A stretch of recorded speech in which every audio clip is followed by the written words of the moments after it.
I'm not a musician, but I always loved music.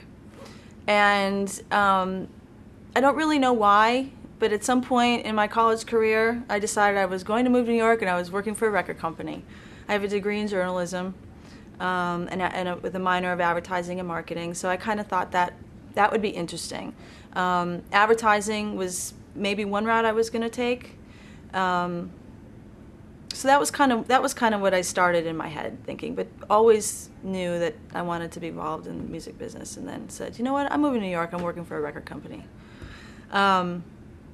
It's amazing. We're not afraid of things we don't know about because that was a big challenge. So I moved to New York City. I had one friend and a very small amount of money and my 2 suitcases full of my belongings that I had received on my for graduation. Everybody gets luggage, right?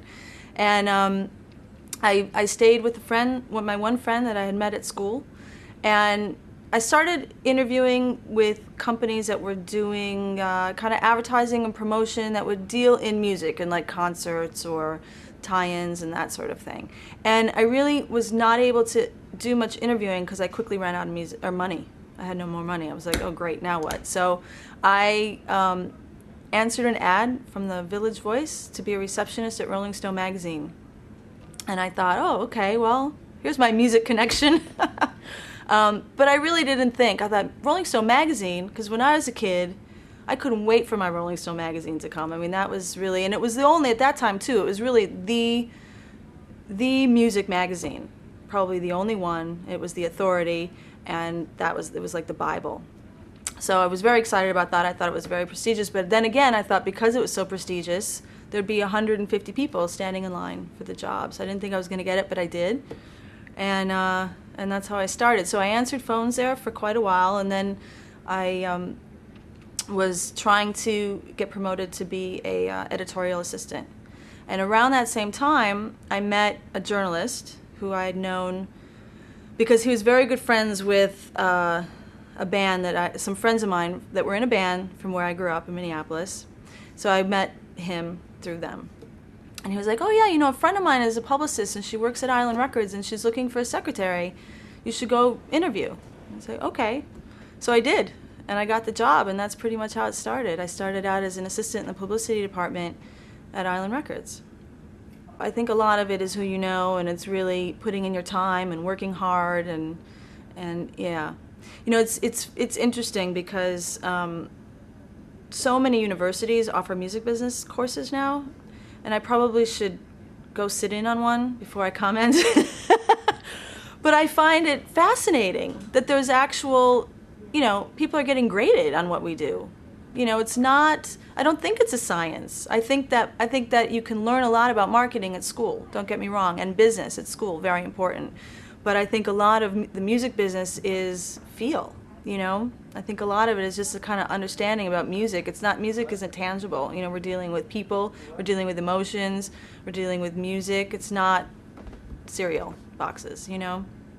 So not to say that isn't a good background for you to have before you come in and you're the free intern working, you know, forever.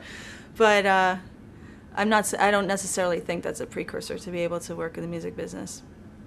So I was the assistant in the publicity department. It was an independent label, wasn't that many people, working hard.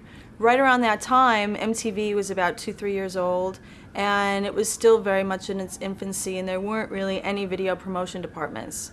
So, and like at Island as well as at other record companies, that role was just kind of given to the publicity department. And so the woman who I worked for was the head of the department, and she really didn't have the time and didn't want to be bothered, so she gave the responsibility to me, and that soon turned into an actual position, and I became the manager of video promotion. And I did that for quite a while, actually, and I was still doing assistant responsibilities and publicity, and I had an act of my own, so I was overseeing that campaign, Anthrax, and it's from my secret heavy metal days. And it just went on from there. And I just, you know, worked really hard and had great people to learn from and a lot of support. And then my boss at the time decided to leave. She wanted to get her graduate degree, and they put me in charge of the department. So, yeah. So I worked at Island doing publicity and video promotion for about almost 4 years. And then at that time, it was the company was being sold to Polygram, and kind of the small independent family label, lifestyle was quickly changing, and so I thought that was a good time for me to move on.